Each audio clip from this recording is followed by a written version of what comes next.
Spinoza l'a prouvé mathématiquement. Jésus n'a jamais voulu fonder le christianisme. Le Vatican possède ces documents, cachés dans ses archives secrètes. Salle 17, document 1656. L'année où Spinoza fut excommunié pour avoir révélé trop de vérités. Ce que vous allez découvrir dans les prochaines minutes n'est ni interprétation ni théorie. Ce sont les propres paroles de Jésus, préservées dans les évangiles canoniques, qui prouvent catégoriquement qu'il serait mort d'horreur en voyant ce que Paul a transformé en christianisme 20 ans après sa mort. Préparez-vous, car après cette démonstration logique, vous ne relirez jamais le Nouveau Testament de la même façon. Combien de fois avez-vous soupçonné qu'il y avait quelque chose de profondément erroné dans le christianisme, que les pièces du puzzle ne s'emboîtaient pas, que Jésus semblait dire une chose, tandis que l'Église en enseignait une autre, complètement différente. Votre intuition était juste. Spinoza l'a démontré en utilisant uniquement la logique pure et les textes bibliques eux-mêmes. Il existe une contradiction fondamentale et irréconciliable entre ce que Jésus a réellement enseigné et ce que le christianisme est devenu. Dans les prochaines minutes, vous découvrirez les 5 preuves dévastatrices que le Vatican a tenté de cacher pendant 2000 ans. La première preuve est si évidente qu'elle en est presque gênante. Jésus, à aucun moment, n'a jamais prononcé le mot christianisme, jamais dit chrétien, jamais mentionné église chrétienne. Il est mort juif, il est né juif, il a été circoncis au 8e jour selon la loi juive, il a célébré la Pâque juive, il a gardé le sabbat, il a prié dans les synagogues, il a cité la Torah, ses disciples l'appelaient Rabbi, qui signifie maître en hébreu. Mais voici le détail que Spinoza a découvert et qui détruit toute la narration chrétienne. Dans Matthieu 5, 17, Jésus dit explicitement « Ne croyez pas que je sois venu pour abolir la loi ou les prophètes. Je suis venu non pour abolir, mais pour accomplir.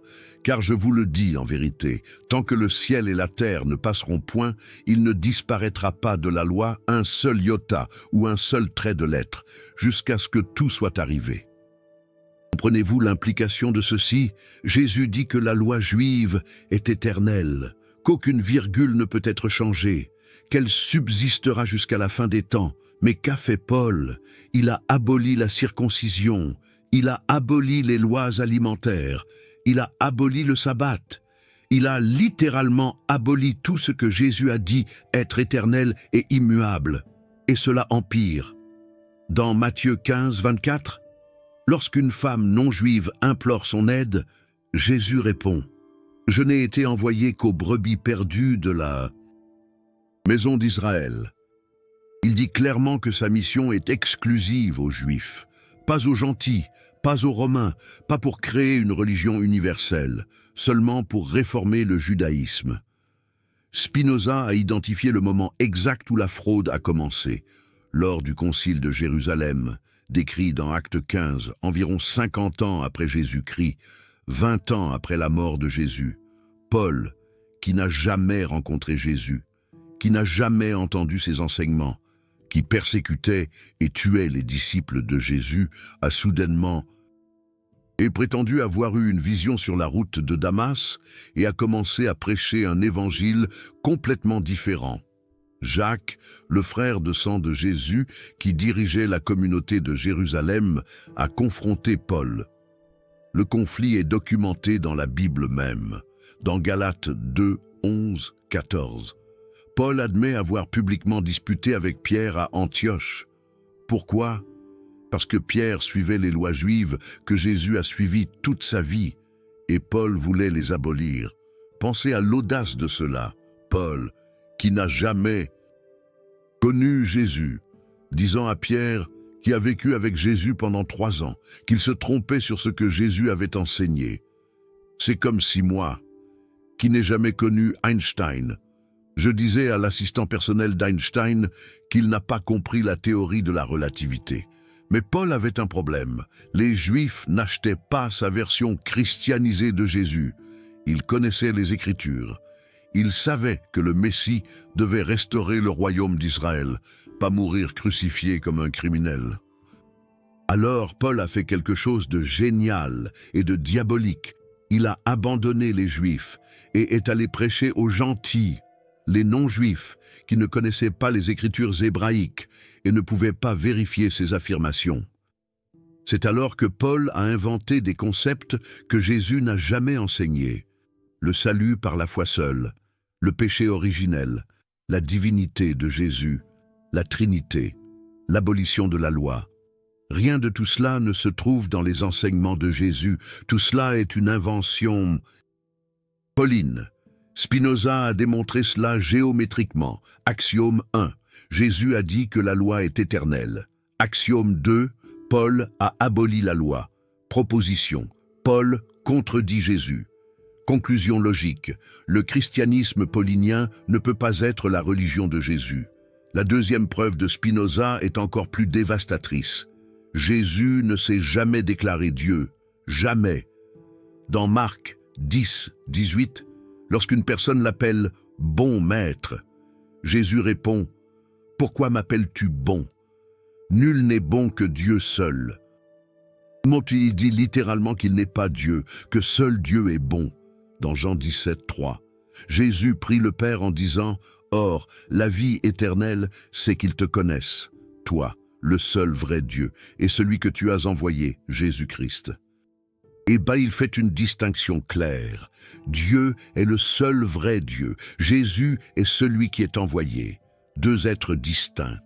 L'un est Dieu, l'autre est l'envoyé de Dieu. Dans Marc 13, 32, à propos du jour du jugement dernier, Jésus dit « Pour ce jour et cette heure, personne ne le sait, ni les anges dans le ciel, ni le Fils, si ce n'est le Père. » Mais si Jésus était Dieu, comment ne saurait-il pas quelque chose? Dieu est omniscient par définition. Si Jésus ne sait pas quelque chose, logiquement, il ne peut pas être Dieu. Mais Paul avait besoin que Jésus soit Dieu pour que sa théologie fonctionne, alors il a commencé à le diviniser progressivement, et 300 ans plus tard, au concile de Nicée en 325, ils ont voté, oui, ils ont voté pour savoir si Jésus était Dieu ou non. 218 voix pour, 2 contre. Jésus est devenu Dieu par décision politique. Et pas par révélation divine. La troisième preuve concerne le royaume de Dieu. Jésus a prêché de manière obsessive sur le royaume de Dieu. Il apparaît 82 fois dans les évangiles. Mais que voulait dire Jésus par « royaume de Dieu » ? Les chrétiens disent que c'est le ciel après la mort, ou quelque chose de spirituel dans le cœur. Mais Jésus a été clair. Dans Luc 17, 21, il a dit « Le royaume de Dieu est au milieu de vous. » Pas dans le ciel, pas après la mort, ici et maintenant, et plus important encore, Jésus croyait que le royaume de Dieu arriverait de son vivant.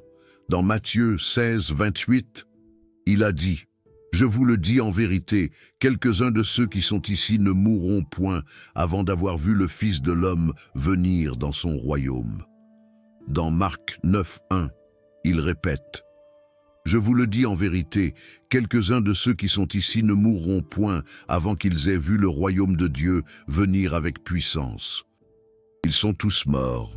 Le royaume n'est pas venu. Jésus s'est-il trompé? Ou Paul a-t-il changé la signification pour masquer l'erreur? Paul a transformé le royaume terrestre et imminent que Jésus prêchait en un salut spirituel après la mort. Un changement opportun qui ne peut être réfuté car personne ne revient pour témoigner. La quatrième preuve de Spinoza concerne les miracles. Les chrétiens fondent leur foi sur les miracles de Jésus comme preuve de sa divinité.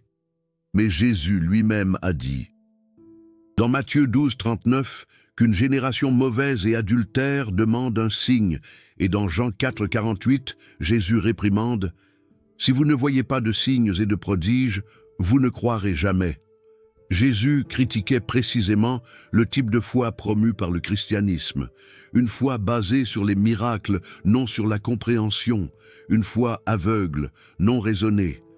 Jésus voulait que les gens comprennent et vivent les principes du royaume, non qu'ils croient en de la magie. Et voici quelque chose qui va vous exploder l'esprit. Jésus n'a pas été le seul à faire des miracles dans la Bible. Élie a ressuscité des morts. Élisée aussi. Moïse a fait des miracles plus grands que tous ceux de Jésus réunis. Selon la logique chrétienne, devraient-ils aussi être des dieux? Ou les miracles ne prouvent-ils pas la divinité? Spinoza a appliqué une logique simple. Si les miracles prouvent la divinité, alors il y a beaucoup de dieux. Si les miracles ne prouvent pas la divinité, alors les miracles de Jésus ne prouvent pas qu'il est Dieu. Dans les deux cas, la théologie chrétienne s'effondre. La cinquième preuve, la plus explosive, concerne la résurrection, l'événement central du christianisme. Paul a dit dans 1 Corinthiens 15-14, « Si Christ n'est pas ressuscité, notre prédication est vaine, et votre foi aussi est vaine. » Tout le christianisme dépend de ce seul événement. Mais voici ce qu'ils ne veulent pas que vous sachiez. Les récits de la résurrection se contredisent complètement. Matthieu dit que les femmes ont vu un ange. Marc dit que c'était un jeune homme. Luc dit que c'était 2 hommes. Jean dit que Marie-Madeleine a vu Jésus, mais qu'elle a pensé que c'était le jardinier. Matthieu dit que Jésus a rencontré les disciples en Galilée. Luc dit que c'était à Jérusalem. Jean dit les 2. Marc n'avait à l'origine aucune apparition de résurrection. Les 12 derniers versets de Marc ont été ajoutés des siècles plus tard. Mais le plus révélateur est ce que Paul dit dans 1 Corinthiens 15, 5, 8 sur les apparitions. Il énumère les témoins, Céphas, Pierre, les 12, 500 frères, Jacques, tous les apôtres, et enfin lui-même. Avez-vous remarqué quelque chose d'étrange? Paul place sa propre vision, qu'il admet avoir été une vision et non une rencontre physique, dans la même catégorie que les autres apparitions. Cela signifie que toutes les apparitions étaient des visions et non des rencontres physiques. Paul ne mentionne jamais un tombeau vide. Il ne mentionne jamais un corps physiquement ressuscité. Pour Paul, la résurrection était spirituelle, non physique. C'est l'Église postérieure qui l'a transformée en résurrection corporelle pour la rendre plus impressionnante pour les païens habitués aux dieux qui mouraient et ressuscitaient physiquement.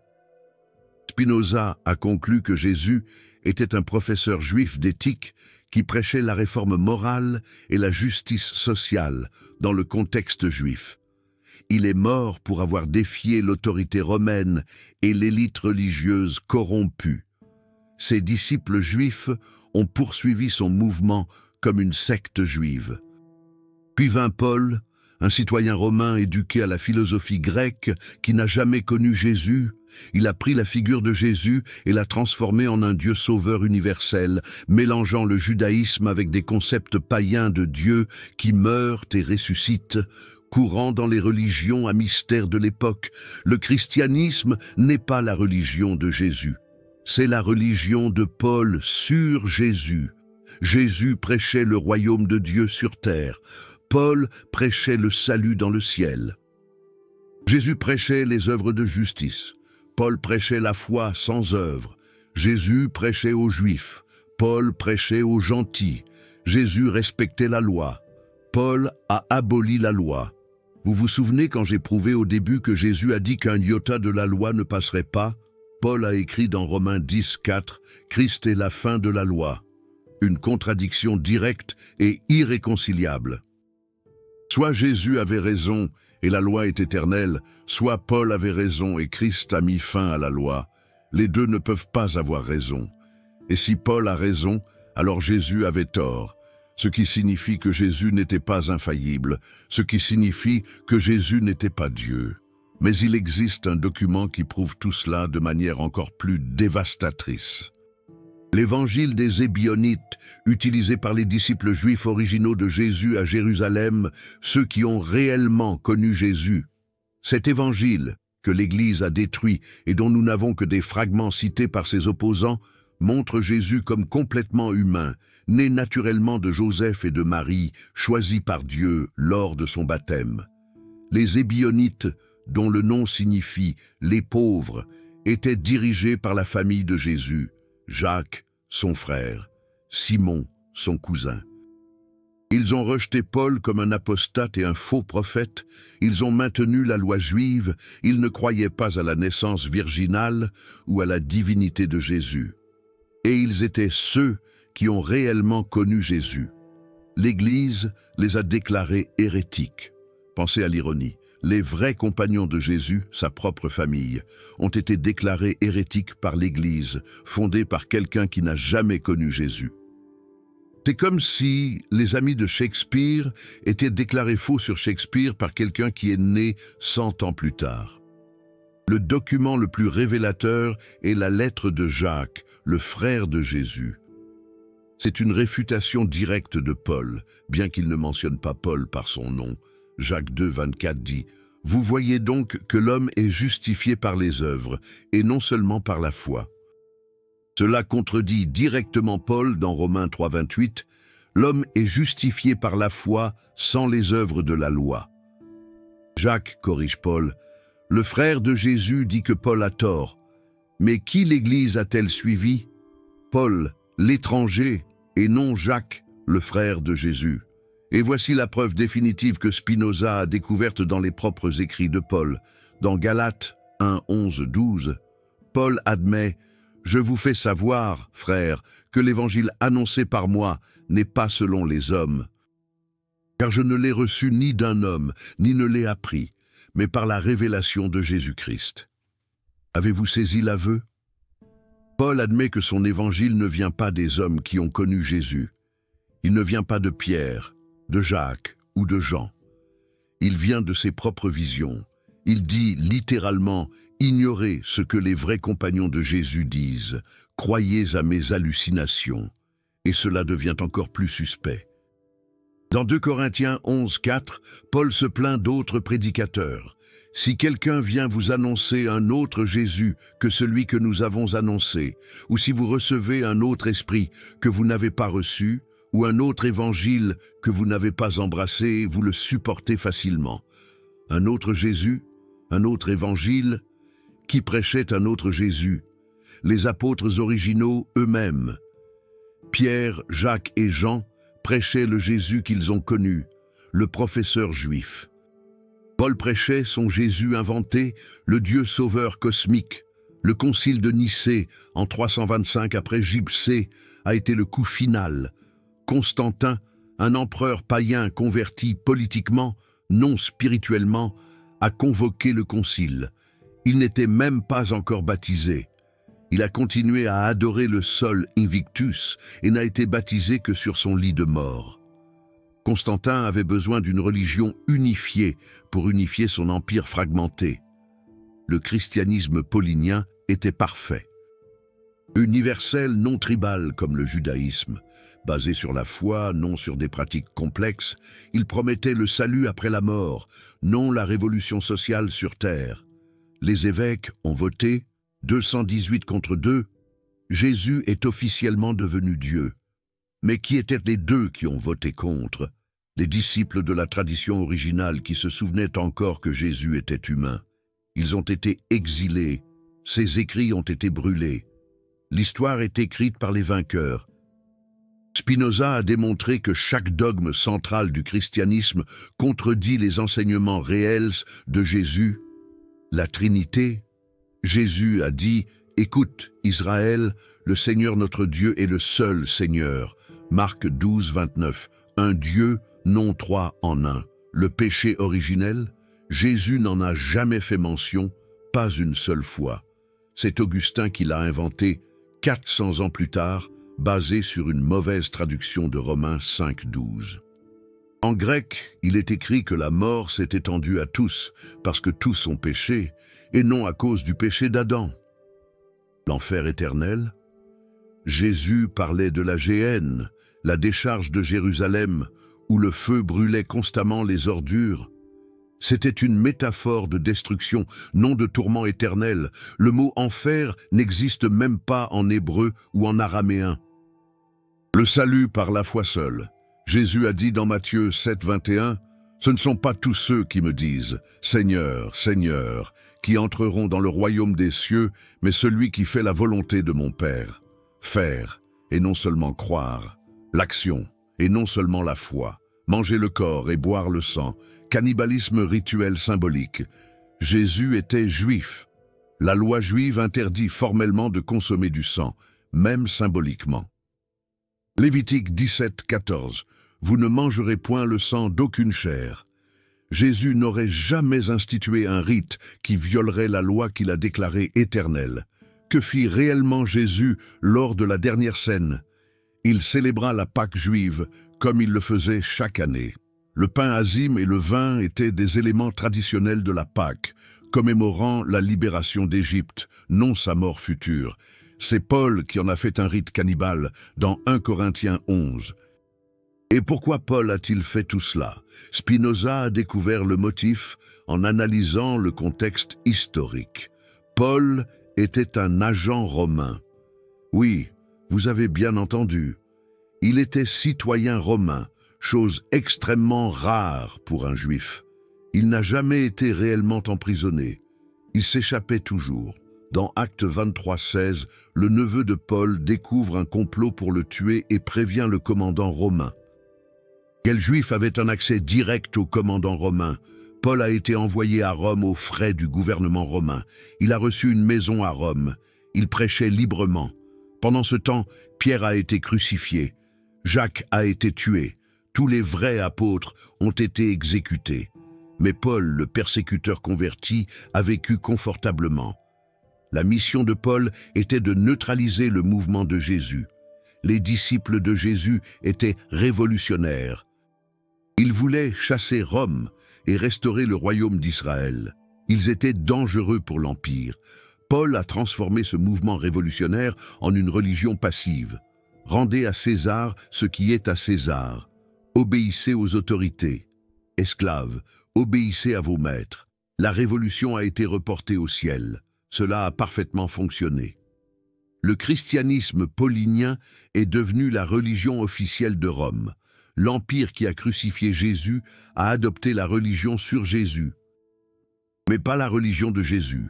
La religion de Jésus est morte avec ses disciples juifs en 70 après JPC, lorsque Rome a détruit Jérusalem et dispersé les Juifs. Spinoza a prouvé cela en appliquant le principe de non-contradiction. Deux affirmations contradictoires ne peuvent pas être toutes deux vraies. Si Jésus a dit A et Paul a dit non A, l'un des deux a tort. Comme les chrétiens prétendent que les deux ont été inspirés par Dieu et que Dieu ne peut pas se contredire, alors soit Jésus n'a pas été inspiré, soit Paul ne l'a pas été, soit aucun des deux ne l'a été. L'Église a résolu ce problème de manière simple. Elle a interdit aux gens de lire la Bible. Pendant 1500 ans, seul le clergé pouvait lire les Écritures.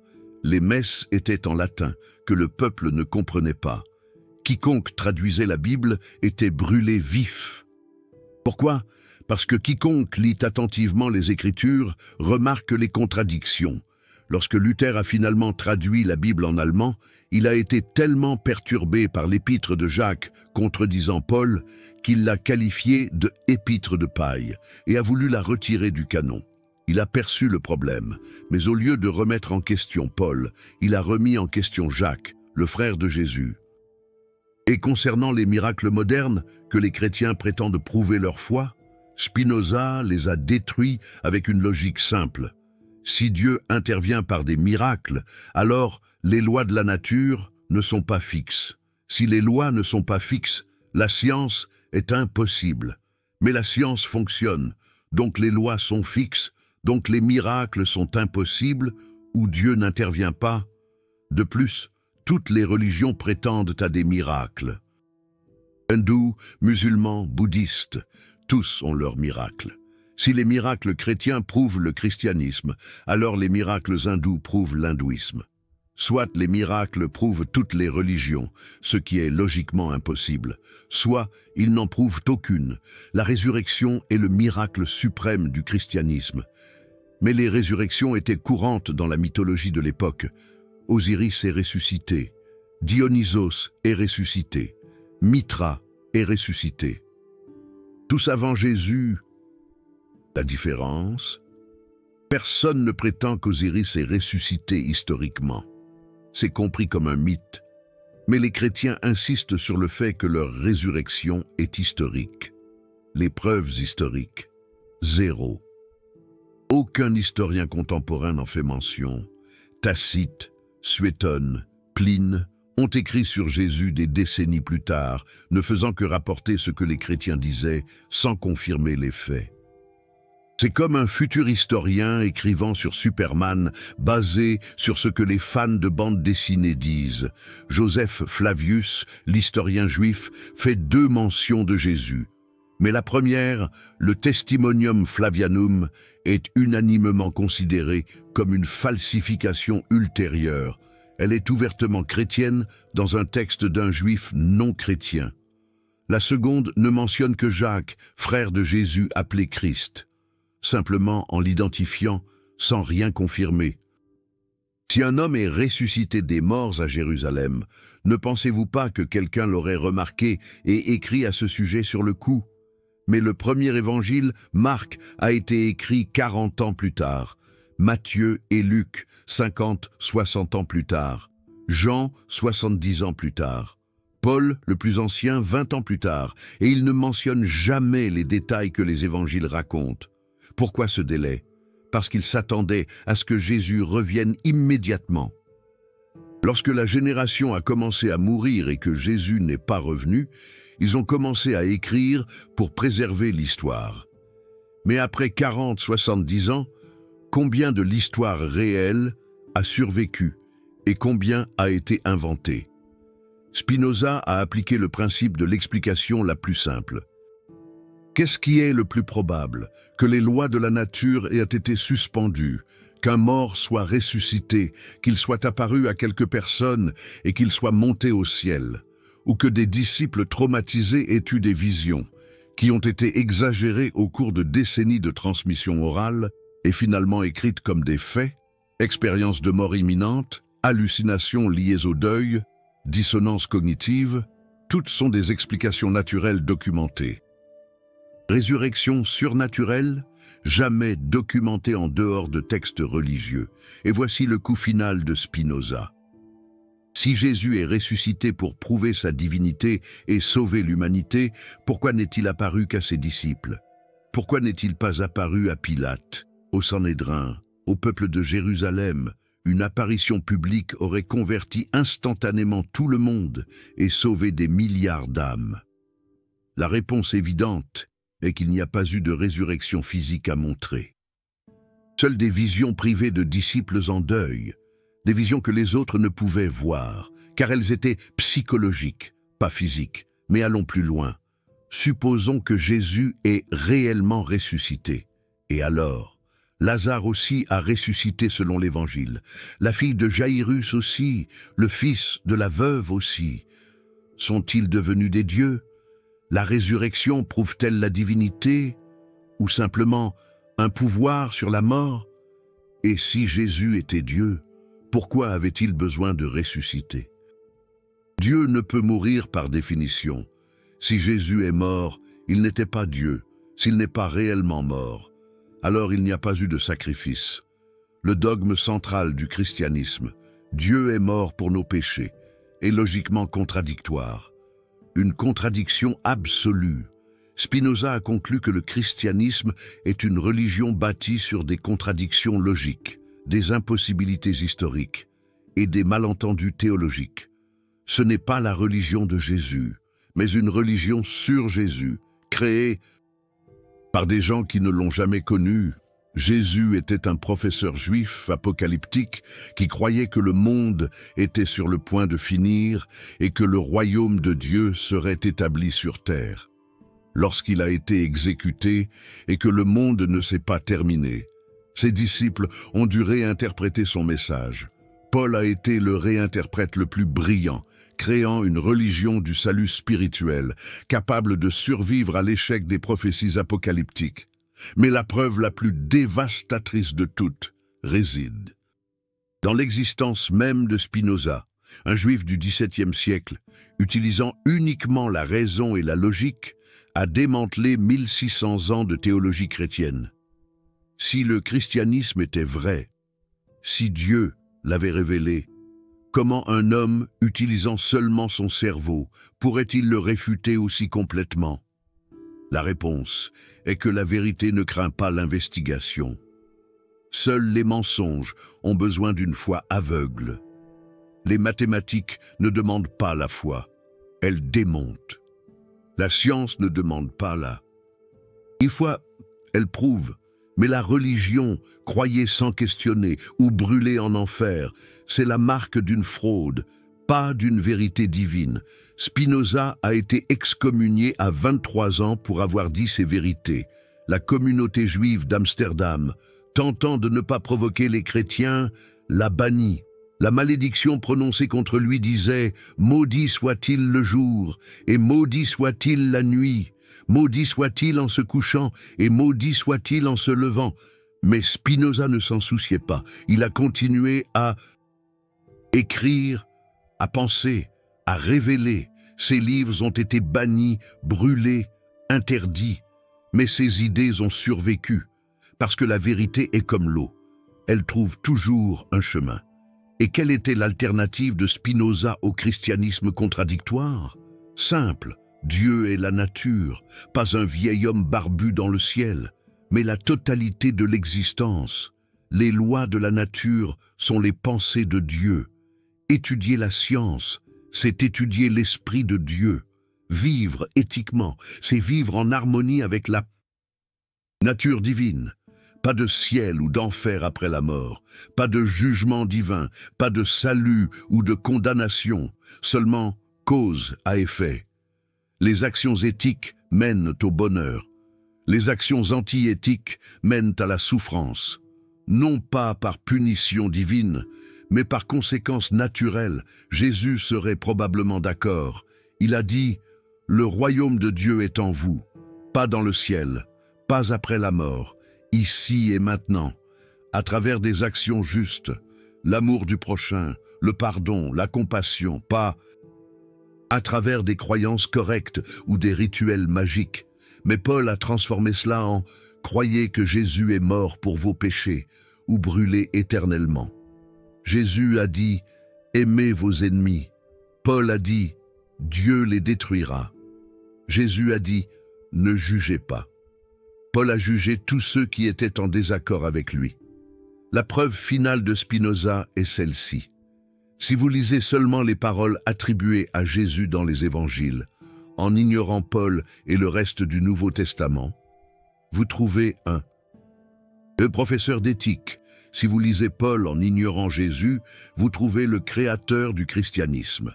Ils enseignent des religions complètement différentes. Les chrétiens tentent de les harmoniser par une gymnastique mentale. Contexte, interprétation, mystère divin. Mais Spinoza a tranché la confusion avec le rasoir de la logique. Les contradictions sont des contradictions. A n'est pas non A. Jésus n'est pas Paul. Le judaïsme réformé n'est pas le christianisme hellénistique. Et le Vatican le sait. C'est pourquoi il possède les archives secrètes.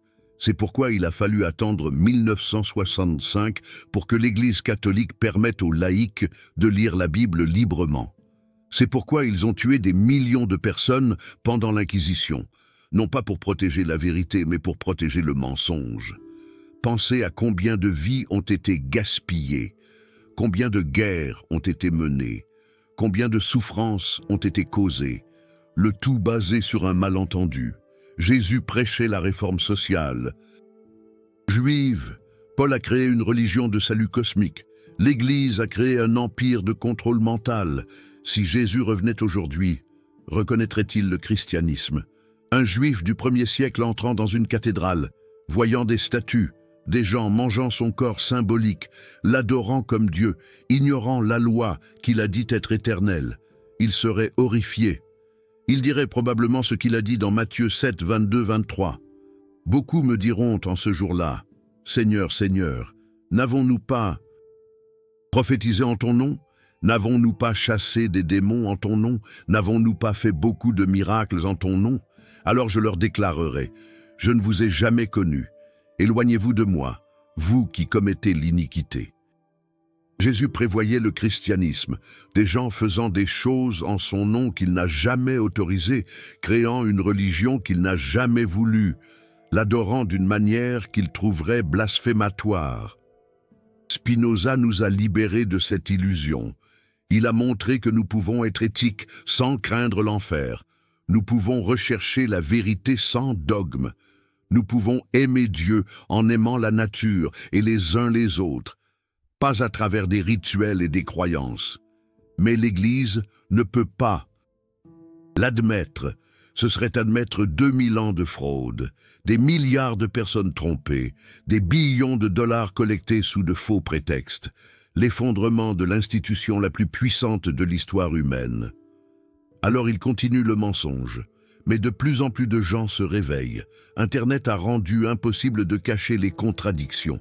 Les documents sont disponibles, les analyses sont accessibles, la vérité émerge. Et la vérité est celle-ci. Jésus n'a jamais voulu fonder le christianisme. Paul a inventé le christianisme. L'Église a militarisé le christianisme. Et Spinoza a tout exposé avec une logique pure. Vous avez un choix maintenant. Continuez à croire aux mensonges confortables ou accepter la vérité inconfortable. Continuez à suivre Paul ou essayez de comprendre ce que Jésus a réellement enseigné. Continuez à craindre un enfer imaginaire ou commencez à créer le royaume de Dieu sur terre par des actions justes. Spinoza a choisi la vérité et a été maudit. Jésus a choisi la vérité et a été crucifié. Mais tous deux ont changé le monde, non pas par des miracles ou des résurrections, mais par des idées qui ne pouvaient pas être tuées. L'idée que Dieu n'est pas un tyran dans le ciel, mais l'harmonie de l'univers, que le salut ne vient pas des croyances, mais des actions, que le royaume de Dieu n'est pas après la mort, mais peut être créé ici par la justice et l'amour. Ce sont les véritables messages de Jésus et de Spinoza. Des messages que le christianisme paulinien a enterrés sous des couches de dogmes, de rituels et de superstitions, mais que maintenant, grâce au pouvoir de la raison, sont redécouverts. La question est, que ferez-vous de cette vérité? Mais avant que vous ne décidiez, laissez-moi vous montrer quelque chose d'encore plus explosif que j'ai découvert dans les manuscrits inédits de Spinoza. Il existe une sixième preuve, si dévastatrice que même ses biographes n'ont pas osé la mentionner entièrement. Le nom de Jésus n'était pas Jésus, c'était Yeshua ben Yosef. Yeshua, c'est Josué en hébreu. Jésus est une hellénisation via le latin Iesus. Mais voici le détail qui change tout. Il y avait des dizaines de Yeshua à cette époque. C'était un nom commun, comme Jean aujourd'hui. Flavius Joseph mentionne au moins 20 Yeshua différents dans ses œuvres. Mais le Yeshua spécifique devenu Jésus, Spinoza découvrit quelque chose de perturbant. Dans les registres romains d'exécution de l'époque, conservés à Césarée, il est fait mention de 3 hommes crucifiés à Pâques durant la préfecture de Pilate. L'un était Yeshua bar Abbas, ce qui signifie Josué, fils du Père. Un autre était Yeshua ben Yosef. Le troisième nom est illisible. Bar Abbas, fils du Père. C'est exactement comme Jésus se référait à lui-même, comme fils du Père céleste. Et les évangiles disent que Pilate proposa de relâcher Jésus ou Barabbas. Mais et si c'était la même personne ou 2 Yeshua différents confondus dans la transmission orale? Spinoza analysa les manuscrits les plus anciens. Dans l'évangile de Matthieu en syriaque, Barabbas est appelé Yeshua Barabbas, 2 Jésus dans la même histoire. L'un fut relâché, l'autre crucifié. Lequel était lequel? Après des décennies de transmission orale, qui pouvait en être sûr? Mais il y a plus. Le Talmud écrits par des rabbins hostiles au christianisme, mais qui ont préservé des souvenirs historiques, mentionnent Yeshu HaNotzri, généralement identifié comme Jésus. Mais il le situe 100 ans auparavant, à l'époque d'Alexandre Janéus, un autre Jésus, ou une erreur chronologique, ou le mouvement messianique était-il bien plus ancien et complexe que ce que les évangiles admettent? Spinoza conclut qu'il y a eu de multiples prédicateurs messianiques appelés Yeshua, dont les histoires se sont fusionnées dans la figure composite que nous connaissons sous le nom de Jésus. C'est pourquoi les évangiles se contredisent. Ils préservent les souvenirs de personnes différentes. Cela expliquerait pourquoi Jésus prêche parfois l'amour universel et parfois l'exclusivisme juif. Pourquoi il est parfois pacifiste et parfois dit « apporter l'épée ». Pourquoi il accepte parfois les gentils et parfois les rejette. Différents Yeshua, différents messages, fusionnés dans un récit impossible. La 7e preuve de Spinoza est linguistique. Jésus parlait araméen, pas grec. Les évangiles ont été écrits en grec, mais lorsqu'ils citent Jésus directement en araméen, ils révèlent des vérités choquantes. Sur la croix, Jésus crie « Élie, Élie, lema sabachthani » ? « Mon Dieu, pourquoi m'as-tu abandonné ?» Si Jésus était Dieu, il se parlait à lui-même. S'il est venu mourir pour les péchés, pourquoi est-il surpris de l'abandon? La réponse évidente. Jésus n'a jamais pensé être Dieu et n'a jamais prévu de mourir. Mais il y a une révélation encore plus profonde. Sabachthani ne signifie pas exactement abandonner en araméen. Cela peut signifier livrer ou épargner. Jésus aurait pu demander « Pourquoi m'as-tu épargné? Pourquoi ne suis-je pas encore mort ?» indiquant qu'il espérait mourir plus vite, ou peut-être qu'il espérait être miraculeusement sauvé. En araméen, lorsque Jésus dit d'appeler Dieu Abba, il ne dit pas Père au sens formel. Abba, c'est papa, petit papa. C'est intime, informel. Aucun juif de l'époque n'oserait appeler le Dieu tout-puissant papa. C'était révolutionnaire ou blasphématoire, selon la perspective. Spinoza remarqua que chaque fois que les évangiles préservent les mots araméens exacts de Jésus, ils contredisent la théologie. Une chrétienne, Talita cum, fille, lève-toi est un ordre, pas une prière. Ephphatha, ouvre-toi est un ordre direct. Jésus ne demande pas à Dieu de faire des miracles. Il commande directement comme un magicien, pas comme un serviteur de Dieu. Cela suggère que Jésus pratiquait une forme de théurgie, de magie rituelle juive, courante chez les Esséniens. Les manuscrits de la mer morte, découverts des siècles après Spinoza, mais confirmant ses soupçons, montrent que les Esséniens pratiquaient des guérisons rituelles, des exorcismes et des purifications très similaires à celles attribuées à Jésus. La 8e preuve est géographique. Les évangiles commettent des erreurs géographiques absurdes sur la Palestine. Marc place Tyr et Sidon sur le chemin de la Galilée vers la mer de Galilée. C'est comme dire que vous êtes passé par Miami en allant de New York à Boston. Impossible pour quelqu'un qui y a vécu. Luc décrit Nazareth sur une falaise où ils ont tenté de jeter Jésus. Nazareth est située dans une vallée. Il n'y a pas de falaise. Jean parle de Béthanie au-delà du Jourdain. Toutes les sources anciennes situent Béthanie près de Jérusalem, pas au-delà du Jourdain. Ces erreurs prouvent que les évangiles ont été écrits par des personnes qui n'ont jamais été en Palestine. Probablement des Grecs convertis écrivant pour un public grec, inventant des détails géographiques qui semblaient plausibles mais étaient factuellement erronés. S'ils ont commis des erreurs de géographie de base, qu'ont-ils inventé d'autres? Les miracles, les enseignements, l'existence même de Jésus comme figure unique? Spinoza alla plus loin. Il analysa les prophéties messianiques que Jésus aurait accomplies. Dans Matthieu, Jésus entre à Jérusalem monté sur un ânon pour accomplir la prophétie de Zacharie. Mais Matthieu a mal compris le parallélisme poétique hébreu et fait monter Jésus sur deux animaux à la fois, un ânon et un poulain, physiquement impossible et absurde. La prophétie de la naissance virginale. Isaïe 7,14 ne dit pas vierge en hébreu. Il dit Alma, jeune femme. La Septante, traduction grecque, a utilisé parthénos, qui peut signifier vierge.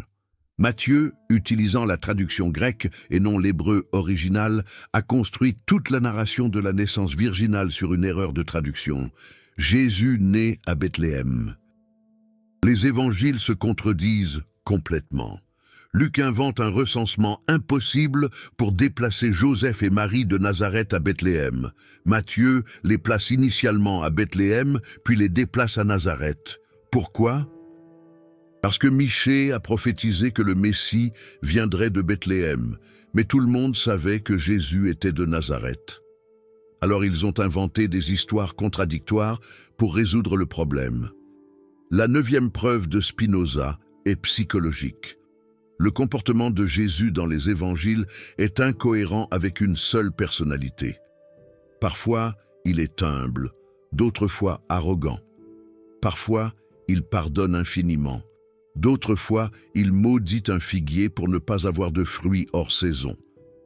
Parfois, il prêche la paix, d'autres fois la violence, où Jésus avait un trouble de la personnalité multiple, où les évangiles combinent différentes personnes et traditions. Spinoza, appliquant le principe de parcimonie, conclut que des figures multiples sont plus probables que des personnalités multiples. Et enfin, la 10e et plus dévastatrice preuve. Si Jésus était le Messie promis, où est le royaume messianique? Le Messie devait apporter la paix mondiale. Nous avons encore des guerres. Il devait rassembler tous les Juifs en Israël. Ils ont été dispersés pendant 2000 ans. Il devait reconstruire le temple. 40 ans après la mort de Jésus, tout a été détruit. Les chrétiens disent « Il accomplira cela lors de sa seconde venue ». Mais ceci revient à admettre un échec initial. Un véritable Messie n'a pas besoin de 2 tentatives. Si Jésus doit revenir pour accomplir les prophéties, c'est qu'il ne les a pas accomplies. Et donc qu'il n'est pas le Messie.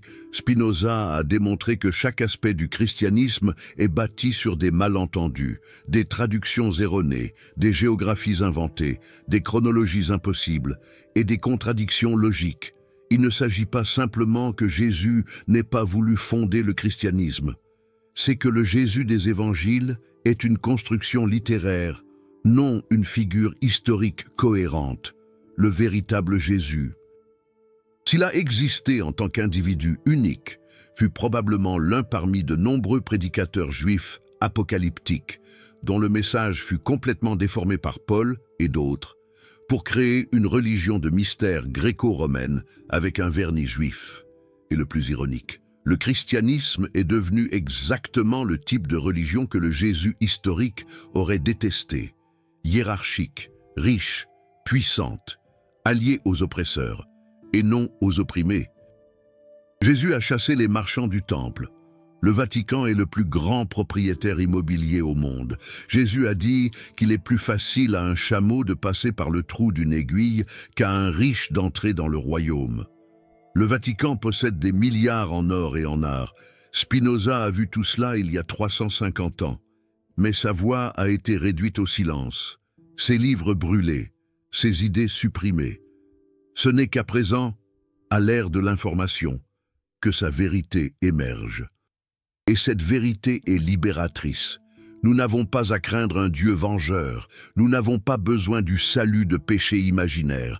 Nous n'avons pas besoin d'intermédiaires entre nous et le divin. Nous pouvons accéder à Dieu directement par la raison, la nature et les actions éthiques.